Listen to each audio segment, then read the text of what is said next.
Yang pasti kita sedang mendorong sama Pak Sekjen Pak Arya supaya proses Tom Hei dan juga Ragnar Oramangun ini bisa tuntas di pertengahan Maret ini sehingga dia bisa memperkuat melawan Vietnam.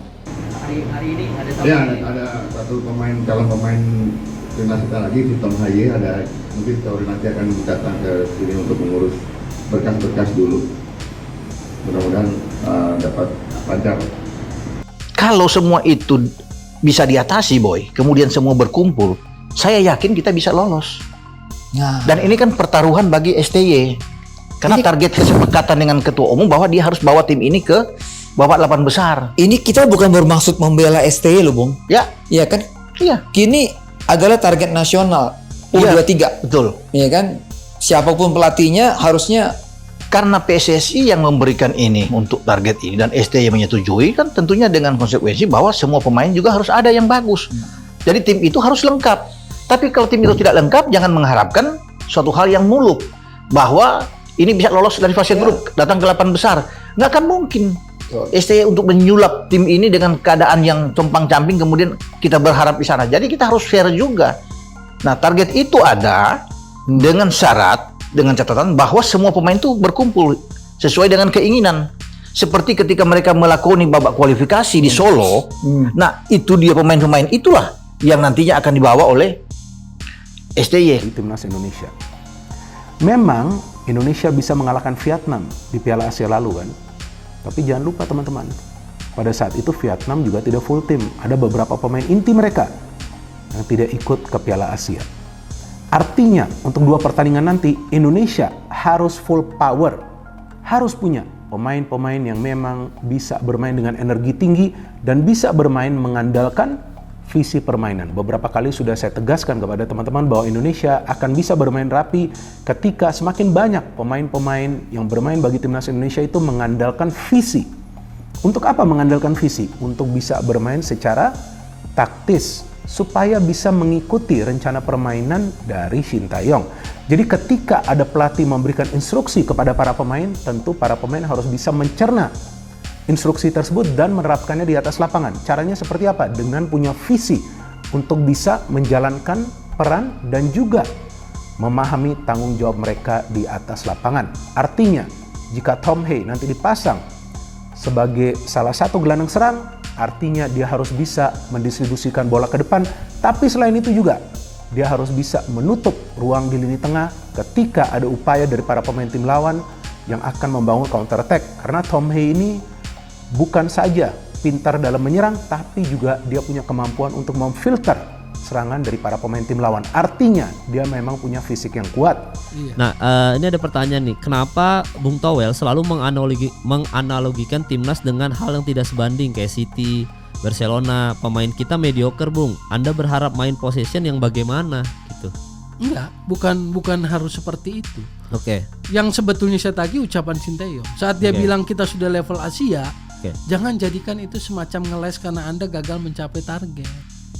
Gitu loh. Makanya saya bilang PSSI Erick Thohir ini baik betul. Baik betul sebetulnya. Dia nggak achieve target, lalu diperpanjang sampai Juni, lalu diminta kebutuhan dikasih, percepatan segala macam proses naturalisasi dikasih, tapi tetap nggak achieve. Jadi kalau ditambah pemain seperti itu, apakah kualitas permainannya adalah parkir bus? Kan itu sebetulnya. Saya nggak bicara harus seperti Pep Guardiola atau City, saya nggak bicara harus seperti itu. Jadi itu salah menerjemahkan gitu. Menurut saya level kita udah berbeda. Level kita saya pikir udah mulai harusnya kita menatapnya Asia bukan AFF lagi. Tapi kalau masih ada orang yang nggak suka, ya kadang saya dalam hati nggak habis pikir aja sih. Apa yang mau dimau, dan kalau orang ingin memberi masukan silakan. Selagi kita sangat terbuka dengan masukan-masukan. Karena tujuannya pasti sama. Tujuannya adalah untuk tim nasional bisa berprestasi. Dan mungkin caranya Bung Toel, caranya Bung Yuke, caranya Om Anjas juga mungkin punya cara yang berbeda-beda. Tapi saya yakin semua punya tujuan yang sama. Dan lebih baik kita dukung tim nasional bisa lebih berprestasi. Betul itu, dengerin tuh. Jadi saya setuju banget sama Coach Nova karena kritik kita nggak mungkin, walaupun saya ini sama Domi ini supporter yang benar-benar loyal. Cuman kita sebenarnya juga senang kalau ada pengamat sepak bola mengkritik atau mantan pemain mengkritik. Cuman yang jadi permasalahan, dia mengkritiknya itu nggak masuk akal kalau menurut kita. Apa jelekin aja dijelekin mulu. Itu mah ada masalah personal kayaknya, sampai STY jadi bintang iklan, dibahas juga. Itu kan bukan ranah pengamat sepak bola untuk mengkritiki itu. Terus jadwal posting iklan pun dia kritikin, coach. Dikritikin sama orang-orang ini. Jadi kayak yang ini tuh udah nggak sehat. Karena ketika mereka mengkritik timnas kita, lini depannya kurang gacor, itu kita pasti terima. Supporter kan nggak cinta-cinta buta banget. Nah kayak kemarin waktu lawan Filipina, kita yang nggak bisa juga menang kan 1-1 coach main di Filipina, itu kita juga kritik. Kritik, walaupun banyak pro kontra juga, kita tetap kritik. Nah cuman ketika kritik ini udah masuk ke ranah pribadi dan udah nggak sesuai data dan fakta, kita wajar marah dong ya coach ya. Kita juga nggak yang cinta-cinta mati, cinta buta banget nih sama timnas. Kadang kalau ada main jelek juga kita pasti akan nanya postingan kayak ada timnas yang bukan biasanya seperti itu ya. Kadang kita emang Ya karena dari masukan dari luar itu sangat dibutuhkan tim nasional, karena itu menjadi alat kontrol kami sih. Karena saya juga selalu melihat, strikernya kurang good, oke lah. Memang itu masukan-masukan yang menurut saya itu yang harus kita perbaikin. Fokus di defense-nya kurang atau kurang di set piece, antisipasi set piece, itu menjadi masukan buat kami dan itu menjadi catatan buat kami. Tapi memang kalau sudah tadi Mas Divo bilang di luar lapangan, menurut saya udah konteksnya sebenarnya udah berbeda. Karena kesannya jadi mencari kesalahan orang kan. benar. Ya jadi bukan di timnasnya tapi personalnya yang diserang.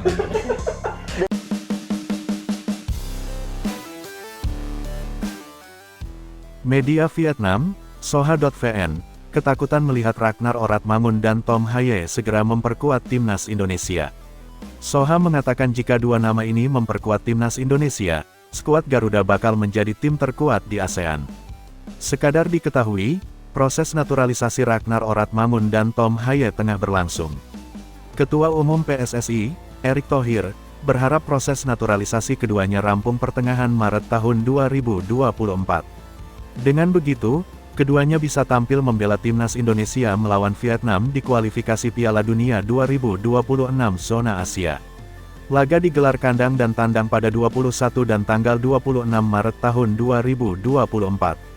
Yang pasti kami bersama dengan Pak Sekjen Yunus Nusi dan Pak Arya Sinulinga akan mengurus proses Tom Haye dan Ragnar Oratmangun bisa tuntas pertengahan Maret ini, sehingga mereka bisa tampil saat melawan Vietnam, jelas Erick Thohir kepada awak media termasuk MNC Portal Indonesia di Menara Dana Reksa, Jakarta, Selasa tanggal 20 Februari tahun 2024. Kabar tersebut ternyata juga disoroti Soha.vn karena tahu skuad Garuda akan menjadi lawan Vietnam. Dalam artikelnya, mereka mengklaim timnas Indonesia bakal menjadi tim terkuat di ASEAN jika diperkuat Tom Haye dan Ragnar Oratmangun. Presiden Thohir, Indonesia akan menaturalisasikan dua bintang Belanda lagi untuk bersaing dengan Vietnam, bunyi judul artikel yang dibuat Soha.vn, dikutip Rabu, tanggal 21 Februari tahun 2024. Jika Haye dan Oratmangun hadir, timnas Indonesia memang akan memiliki skuad yang sangat kuat, bahkan bisa dibilang terkuat di Asia Tenggara, imbuh Soha. Pernyataan Soha.vn di atas bukan tanpa alasan. Sebab, Tom Haye yang mempunyai darah keturunan Indonesia dari kakeknya berasal dari Solo dan neneknya asal Sulawesi itu kini bermain untuk SC Heerenveen, klub Liga 1 Belanda. Pemain 29 tahun itu telah mengoleksi 22 laga di semua kompetisi musim ini. Sementara itu, Ragnar Oratmangun memiliki darah Indonesia dari kakeknya yang berasal dari Maluku. Pemain 26 tahun yang berposisi penyerang atau pemain sayap itu kini membela Fortuna Sittard, klub Liga 1 Belanda dengan status pinjaman dari FC Groningen dan memiliki 22 laga di semua kompetisi musim ini. Berita selanjutnya, prediksi line-up Timnas Indonesia vs Timnas Vietnam di kualifikasi Piala Dunia 2026 jika ada Tom Haye hingga JIZS mengerikan. Prediksi line-up Timnas Indonesia vs Timnas Vietnam di kualifikasi Piala Dunia 2026 zona Asia jika ada Tom Haye hingga JIZS akan diulas Okezone. Ketua Umum PSSI, Erick Thohir, mengatakan bakal berjuang sekuat tenaga agar proses naturalisasi Tom Haye SC Heerenveen dan Ragnar Oratmamun Fortuna Sittard rampung pertengahan Maret tahun 2024. Mantan Presiden Inter Milan itu berharap Tom Haye dan Ragnar Oratmamun dapat ambil bagian saat timnas Indonesia bersua Vietnam di lanjutan grup F kualifikasi Piala Dunia 2026 zona Asia pada 21 dan tanggal 26 Maret tahun 2024. Yang pasti kami bersama dengan Pak Sekjen Yunus Nusi dan Pak Aryat Sinulinga akan mengurus proses Tom Haye dan Ragnar Oratmamun bisa tuntas pertengahan Maret ini, sehingga mereka bisa tampil saat melawan Vietnam.